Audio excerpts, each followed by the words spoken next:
是4负1平9 KO。那么这个职业赛的经验呢，是比佐罗皮卡尔丰富的多的。这场比赛首先要欢迎一下这个中国的新人，名贵要介绍一下这场比赛的国法。这是一场10个回合保证胜利。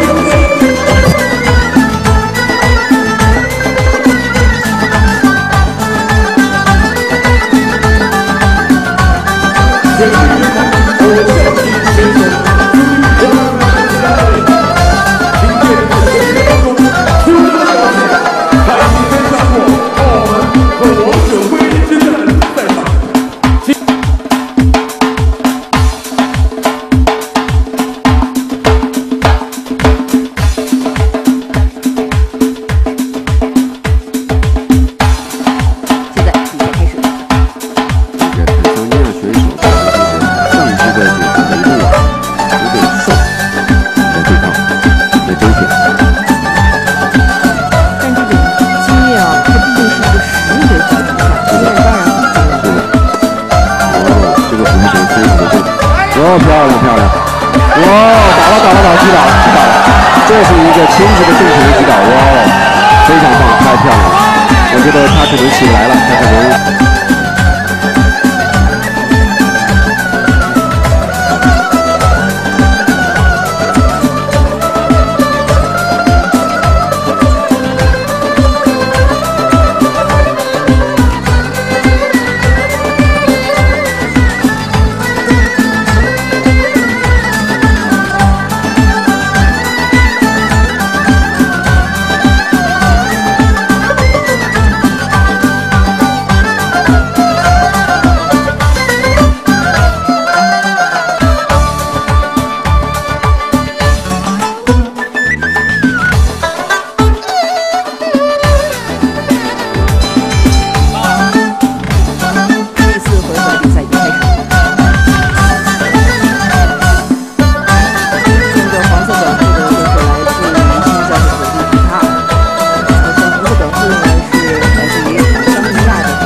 重创对手，因为他已经验证过了，我的重拳足以击倒你。他就刚才绝对挨了几个刺量手，漂亮！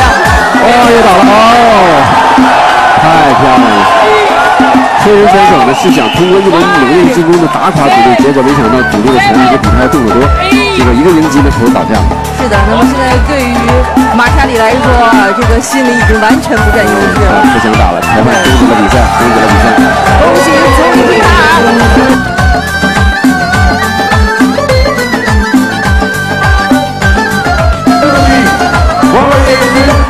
他就应该拿走这场 WBO 中国冠军终极金腰带。他现在又走向了他的对手，来自坦桑尼亚的托马斯·马沙里。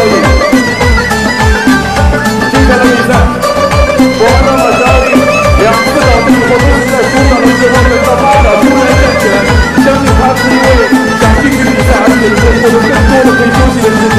但是第2次被击倒以后，我们的主裁问了他的安全，就觉得比赛不能够继续打下去了，就终止了比赛。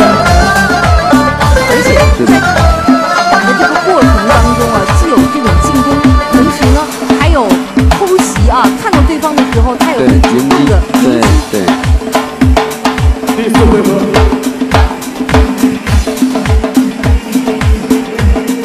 本场比赛的获胜者。 The battle goes to Red Dragon！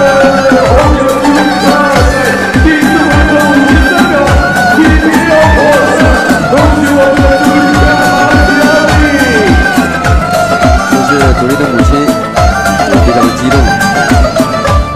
我现在实现了小时候的第一个梦想，因为我小时候每周星期天观看那个中央5播出的职业比赛。 我爸爸也是拳击教练，我从小的梦想就是成为世界拳王，当一个世界上最好的一个选手。现在我觉得爸爸的酷，我现在实现了第一步。我相信以后我走路更长，希望我成为第一个世界4大组织的胶带拿下来的人。